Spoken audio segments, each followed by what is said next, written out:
Hi, Far Signs! Aris Leo and Sagittarius, welcome po sa ating weekly Gabay Tarot reading for November 12 to 18, 2023. Please be reminded that this is general reading po, so maaari kayong magka-relate o hindi. Just take what resonates. Gamitin ang reading na ito bilang gabay lamang. Balik po kayo dito bukas para sa ating daily Gabay Tarot reading. Please like, subscribe, and click bell button for notification para po updated po kayo sa daily tarot reading natin. Maraming salamat po. Para po sa gusto magpa-reading, maaari nyo pong makuha ang link. Nasa description box po ito. Message nyo lang po ako sa messenger. Maraming salamat po.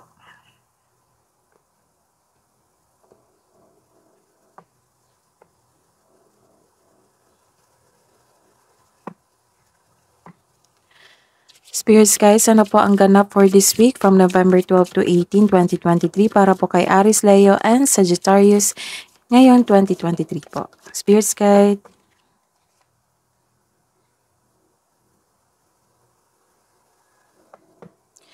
It might be your partner is Gemini, Libra, and Aquarius.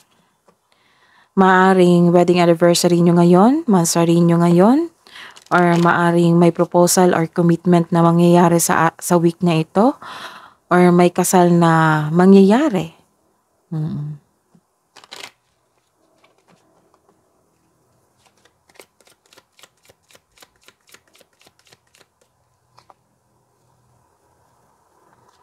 So, may bagong daan. May bagong daan, this is an opportunity. Oo, this is a right path na kailangan mong tatahakin ito kasi naka-destiny ito sa inyo. So, ayun.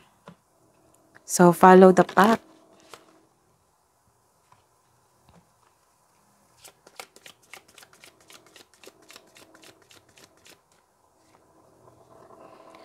Malaki ang influence ng isang matured woman sa inyong buhay ngayon. Ngayong week na ito, maaaring siya yung tutulong sa inyo or magbigay ng problema.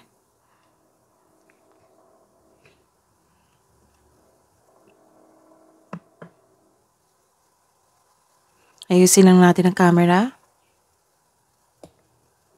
Ayun. Spirits guides, mensahe niyo po para kay Aries, Leo, and Sagittarius ngayong week na ito, November 12 to 18, 2023.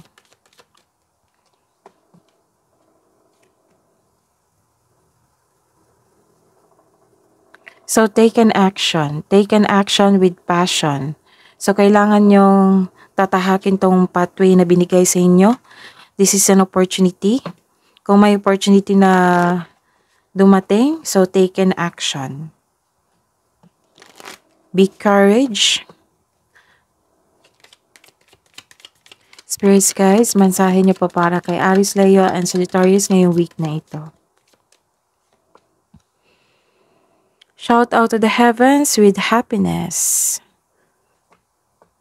For this week, happy po kayo. May blessings talaga na darating. Puro butterfly and butterfly. So, maaaring may bibisita sa inyo na loved ones nyo from heaven. So, you are on the right path. Spirits guys, ano po ang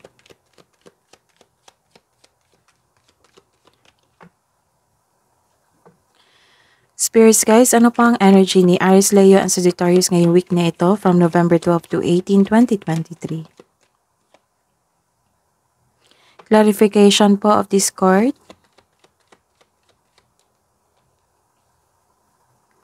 Career and money ni Aries, Leo, and Sagittarius ngayong week na ito from November 12 to 18, 2023. Clarification of reverse card.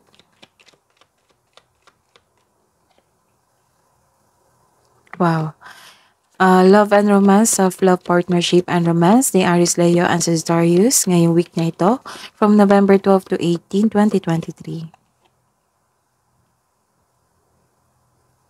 Clarification of this reverse card.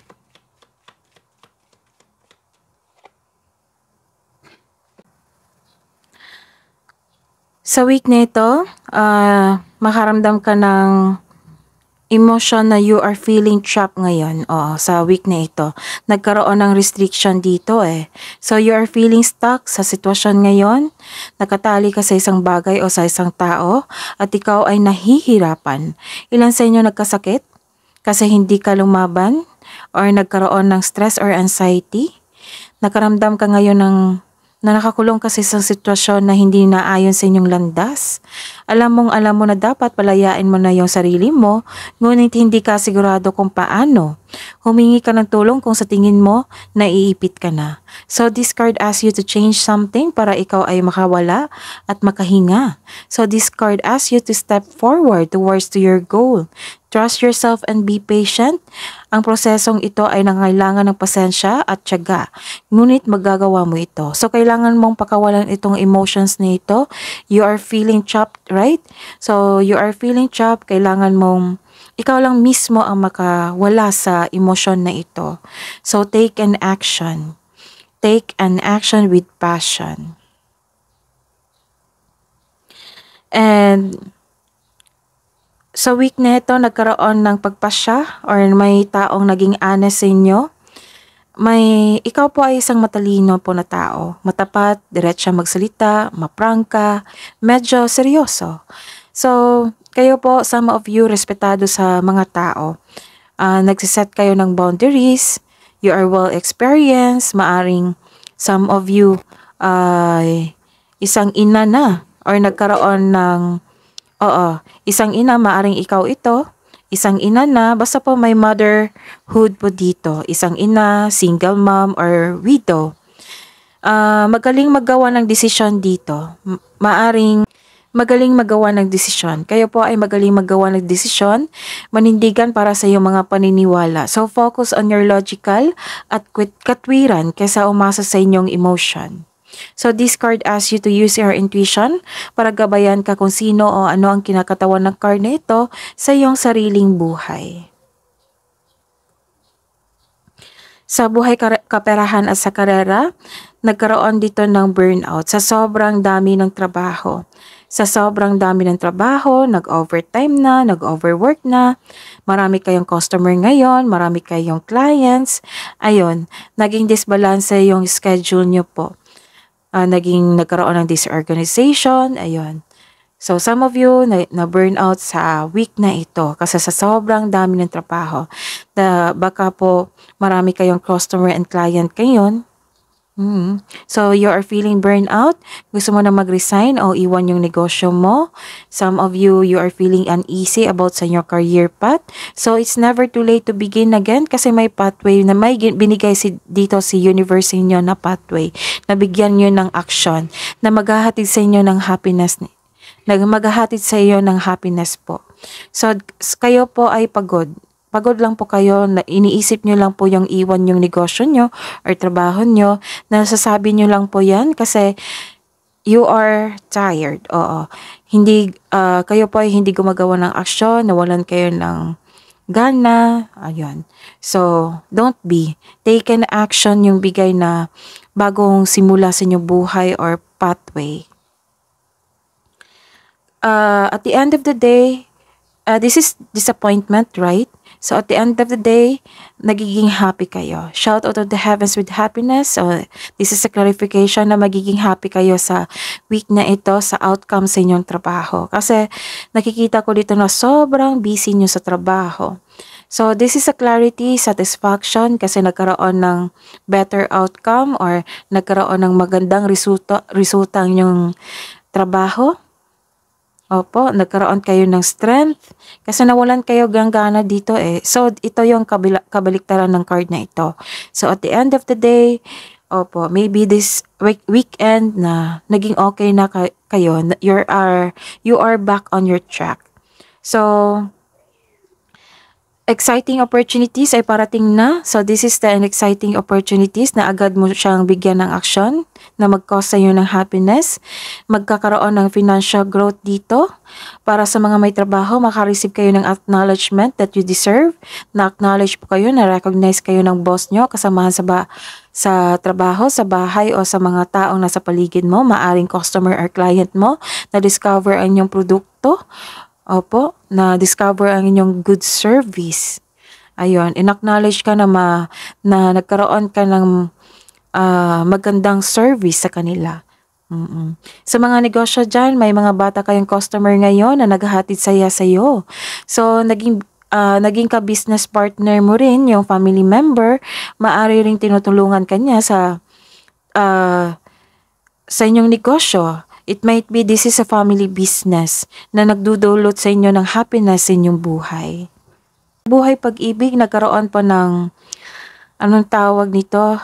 This is reverse card. Nagkaroon ng moving on from the challenges. So this is good. You are decided to let go of your bad emotions. You are decided to let go of this emotion 'di ba? Sabi ko sa inyo kanina na ikaw lang po mismo ang makawala sa emotion na ito kasi you are feeling trapped dito You are feeling trapped, nagkaroon ng stagnation, hindi mo alam kung paano na gawin. So don't worry. At the end of the day, magkakaroon po ng solusyon sa inyong problema. Ikaw lang po mismo na makagagawa niyan, makawala sa isang hawla or sa isang emotion. Kasi nakikita ko dito na busy kayo sa inyong trabaho. You are taking an action sa dumating na opportunity. So, ayun, lumalayo ka sa isang tao rin na nagdudulot sa iyo ng toxic relationship. It might be your partner, it might be your kasamahan sa bahay. Lumalayo ka sa hamon ng pananalapi rin. Oo.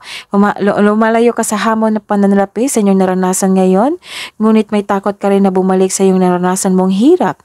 So, this card advise you to focus and have faith. I-release mo yung nararamdaman mo, palitan mo ng positibo na ma-motivate ka ulit. So don't worry, nakikita ko talaga na you're getting back on your track, na ma-motivate ka ulit kasi may dumating na opportunity na nagdulot ng happiness sa inyo. And para sa mga single, makaranas ka ng hirap sa pagtanggap ng bagong tao sa buhay mo. Gusto mo nang pumasok sa bagong relasyon pero guarded ka. Try to fix and forgive yourself. First, i-forgive mo yung sarili mo bago tumanggap ng relasyon upang sa gayoy magaan ang iyong pakiramdam at isipan para harapin ang bagong yugto ng inyong buhay, pag-ibig. So, nagkaroon kasi ng fear dito na magtanggap ng isang bagong tao. So, don't be. Maaring nakatadhana to sa inyo na umibig uli sa isang tao na nakatadhana sa inyo. So, sa mga marelasyon dyan, mahaba ang pasensya mo sa iyong kapareha. Isa sa inyo nagkaroon ng mataas na ego o pride, nakaramdam ng pagod pero ayaw mong sumuko sa inyong relasyon. So, subukan maglaan ng oras para mag-usap kayo tungkol sa inyong hinanaing nang malaman niya na nagkaroon ka ng hirap sa adjustment. So, ayun. Hidden truth, anong iniisip mo, anong inisip niya para sa mga single dyan? You speak to me through music and we need to let each other go. Sa mga mag-asawa, sa couple natin, I want to tell you how I feel. So, magkakaroon talaga ng conversation dito. Inaayos nyo I love you. You're taking an action na. Spirits guys, ano po ang mensahe nyo po para sa mga single na Aries, Leo, and Sagittarius? Set your intention with heart and soul.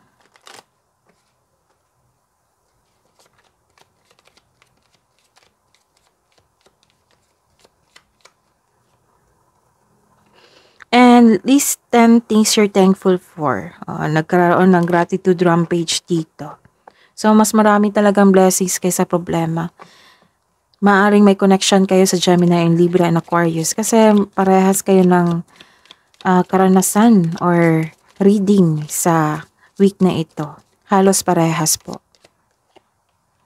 Synchronicity, para sa mga may relasyon, a divine soul counterpart relationship is blessed with amazing moments of synchronicity.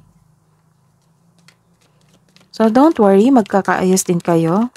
Nagkaroon kayo ng alitan, pero magkakaayos to. Nagkaroon ng magandang pag-uusap dito, communication. So, recognition. May recognition ka dito sa trabaho and na-recognize ka din sa buhay pag-ibig. Ayun. The divine will help you recognize signs and miracles. So, may dumating na sign baka kailangan nyong i-check ito. And may darating na milagro sa inyong buhay, pag-ibig. Spirits guys, ano po yung kabuang mensahe nyo po para kay Aries, Leo, and Sagittarius ngayong week na ito from November 12 to 18, 2023. You need to meditate and contemplate kasi na-burn out ka dito sa inyong trabaho. Kailangan ng meditation.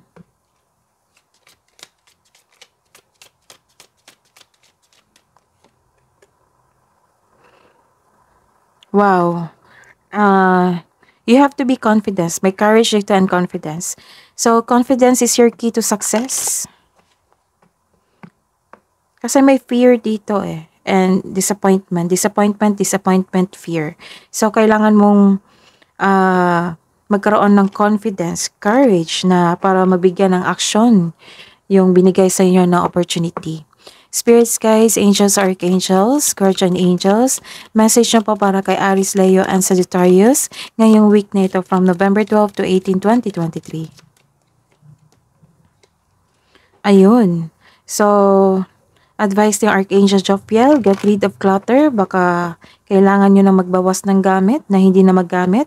So, clear the energy around you and use your intuition. So, kailangan mag-cleansing dito.